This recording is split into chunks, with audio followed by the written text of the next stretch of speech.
श्रेया की नई नई शादी हुई। बहुत सपने थे उसके, जैसे हर लड़की के होते हैं। अपनी शादी को लेकर, अपने जीवन साथी को लेकर, जीवन की नई शुरुआत को लेकर। पहली बार वह अपने ससुराल आई। श्रेया एक पढ़ी लिखी खूबसूरत आज के ख्यालों वाली लड़की थी। दोनों की जोड़ी ऐसी थी कि किसी की नजर ना लगे। रोहित हरियाणा में एक आईटी कंपनी में ऊंची पोस्ट पर था। श्रेया के सास ससुर भी पहले सरकारी नौकरी में कार्यरत थे, पर अब रिटायर हो चुके थे। देवर भी बढ़िया सी नौकरी कर रहा था। सब कुछ एकदम अपनी जगह पर सही था। शादी के दिन सारी विधि करते करते और घर आते आते बहुत रात हो गई थी। आते ही श्रेया की सास ने एक छोटी सी ही सही घर में पूजा विधि कर ली। श्रेया की बहन खुशी ने सास को समझाने की बहुत कोशिश की कि सब बहुत थक गए हैं और बाकी की विधि दूसरे दिन कर लेंगे, पर वह सुनने के लिए तैयार ही नहीं थी। दूसरे दिन घर की बाकी रस्में निभाई गई। 2-3 दिन बाद श्रेया से रसोई की पूजा करवाई गई और उसने पहली रसोई में हलवा बनाया जो सबको बहुत पसंद आया। ससुर जी ने अपनी बहू को शगुन के तौर पर 2000 रुपए भी दिए और खूब आशीर्वाद देकर कहा कि ऐसे ही इस घर के लिए भाग्यवान बनना। श्रेया की सास ने श्रेया को कमरे में बुलाया और कहा कि परसों मैंने तुम दोनों के वैवाहिक जीवन, सुख शांति, नवग्रह शांति आदि के लिए पूजा रखी है। सुबह अंधेरे ही उठ जाना और बाल धो के अच्छे से नई कोरी साड़ी पहन लेना। श्रेया सब कुछ बड़े ही ध्यान से सुन रही थी। अचानक सास ने पूछा, अच्छा तुम्हारी तारीख कब की है मासिक धर्म की? कहीं ऐसा ना हो कि मैं इतनी तैयारी करूं और तुम सब पर पानी फेर दो। श्रेया को यह सब सुनकर थोड़ा अजीब लगा, पर ज्यादा ध्यान नहीं दिया।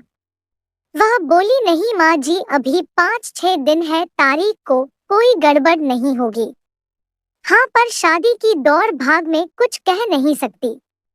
सास बोली, तो एक काम कर, ले गोलियां खा लेना ताकि पूजा में कोई विघ्न नहीं आए। श्रेया सर हिलाकर अपने कमरे में चली गई। पूजा विधि सब ठीक से हो गई। सभी रिश्तेदार अपने अपने घर लौट गए। रोहित की भी छुट्टियां खत्म होने वाली थी। वह कमरे में आई और रोहित ने जोर से श्रेया को खींचकर अपनी बाहों में ले लिया। वो उसके करीब आने की कोशिश कर रहा था, उतने में श्रेया बोली, रोहित, मुझे तुमसे कुछ बात करनी है। पर रोहित कहाँ सुनने को तैयार था। श्रेया ने कहा, रोहित प्लीज, बात जरूरी है। आज माँ जी। उतना सुनते ही रोहित श्रेया की तरफ देखकर बोला, कुछ कहा क्या माने? श्रेया बोली, माँ जी ने कहा है कि अभी घर में मंगलमय वातावरण है, इसलिए अभी ऐसा कुछ भी मत करना। चाहो तो मैं तुम्हें बाद में खुद टिकट निकाल कर दूंगी, तब खूब घूम लेना मन भर के। रोहित, तुम्हें नहीं लगता यह सब थोड़ा अजीब है? उतने पर रोहित ने कहा, श्रेया माँ थोड़े पुराने विचारों की है। वह बाहर से जितनी कड़क स्वभाव की दिखाई पड़ती है, अंदर से उतनी ही नरम है। तुम कभी भी उन्हें किसी चीज के लिए मना मत करना, क्योंकि यही छोटी छोटी चीजें दिल में घर कर जाती है और आगे कितना भी कुछ कर लो फिर दिमाग से जाती ही नहीं। मैंने माँ को कभी किसी बात के लिए मना नहीं किया और यह सिर्फ 4-5 महीने की ही बात है। एक बार फ्लैट का बचा काम पूरा हो गया तो फिर तुम मेरे साथ ही रहोगी। फिर तुम्हें जैसा रहना है वैसे रहना, मेरी तरफ से कोई पाबंदी नहीं होगी।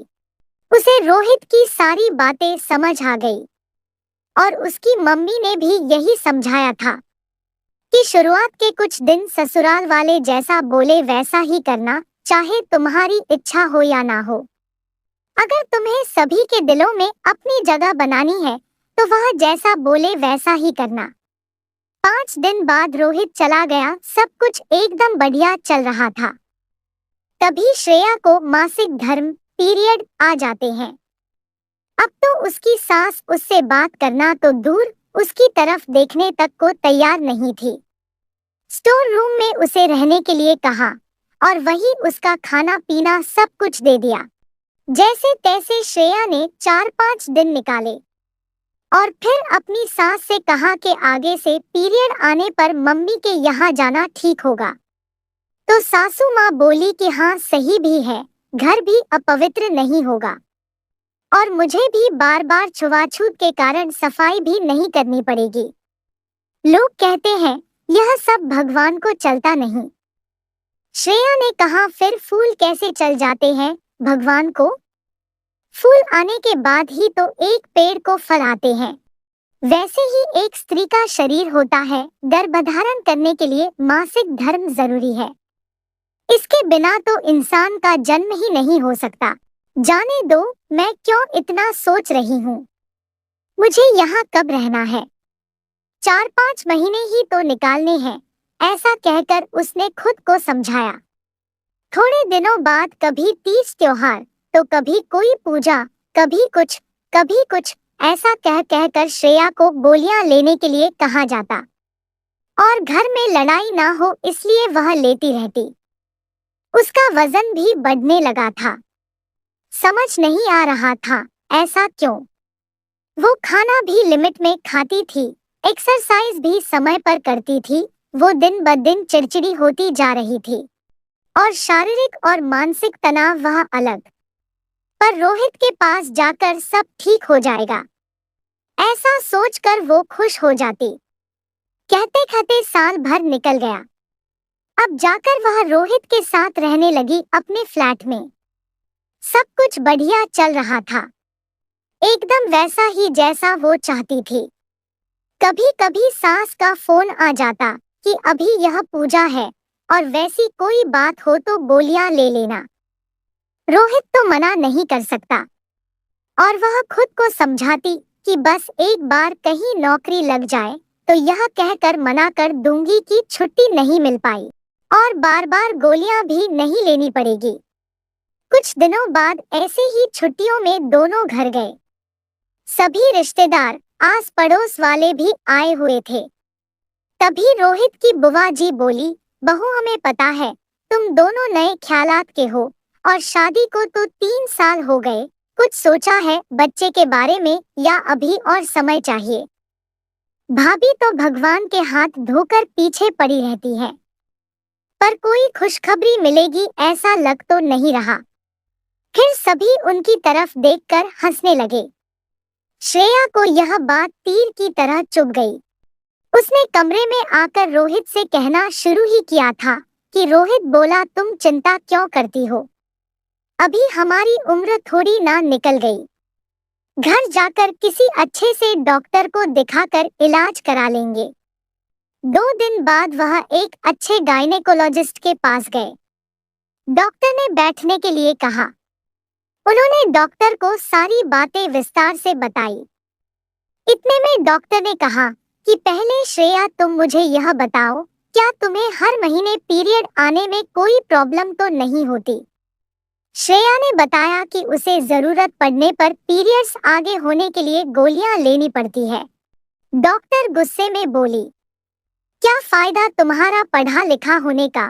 तुम आजकल की लड़कियां अगर सिर दर्द की गोली भी लेती हो तो पहले उसके साइड इफेक्ट के बारे में पता करती हो, और तुमने तो श्रेया हद कर दी। मैं तुमसे क्या कहूँ? अब तुम्हें थोड़ी भी कल्पना है कि गोलियां लेकर इनका तुम्हारे शरीर पर कितना बुरा असर होता है। तुम्हारी फैलोपियन ट्यूब में ब्लॉकेज आ गए हैं इन गोलियों के कारण, और तो और शरीर में होने वाले हार्मोन बदलने के कारण तुम्हारी दोनों ओवरीज डैमेज हो गई है। तुम्हारे गर्भाशय में गांठें बन गई हैं। तुम्हारे मां बनने के चांसेस कम से कम 90% तक कम हो गए हैं। फिर भी मैं कोशिश करूंगी, पहले गोलियां देकर देखती हूँ, अगर गांठ निकल जाए तो, वरना तुम्हारा गर्भाशय निकालना पड़ेगा क्योंकि इन्फेक्शन भी फैल सकता है। यह बातें सुनकर श्रेया के हाथ पैर ठंडे पड़ गए। रोहित का भी यही हाल था। उन्होंने सोचा भी नहीं होगा कि इसका परिणाम इतना भयानक होगा। वह गुस्से में उठी और डॉक्टर से बोली, मुझे पता है कि मुझे यह नहीं कहना चाहिए, लेकिन आप बताओ मुझे ऑपरेशन के लिए कब आना है। डॉक्टर बोली, आप यह क्या कह रही हो मिसेस श्रेया? और नहीं तो क्या, ना गर्भाशय रहेगा, ना पीरियड्स आएंगे, और ना मेरे कारण किसी का घर अपवित्र होगा। सही कहा ना मैंने रोहित? और इतना कहकर वो वहां से चली गई। रोहित के पास इसका कोई जवाब नहीं था। आज हम 21वीं सदी में जी रहे हैं। छुआछूत, अपवित्रता, यह सब बातें पहले हुआ करती थी। और औरतों का अलग बैठना, उसके पीछे भी अनेक कारण थे। पर सिर्फ घर अपवित्र हो जाएगा या पूजा विधि रह जाएगी, इसके लिए पीरियड ना आने के गोलियां लेना अपने शरीर पर एक प्रकार से अत्याचार ही है। और इन गोलियों का दुष्परिणाम भी बहुत भयानक है। जो गलती इस कहानी की श्रेया ने की, आप ना करें, बस यही गुजारिश है। और आशा करती हूँ इस कहानी के माध्यम से आप सबको कुछ ना कुछ सीख मिली होगी। अगर मिली है तो हमें कमेंट करके जरूर बताएं और चैनल को सब्सक्राइब भी कर दें। धन्यवाद।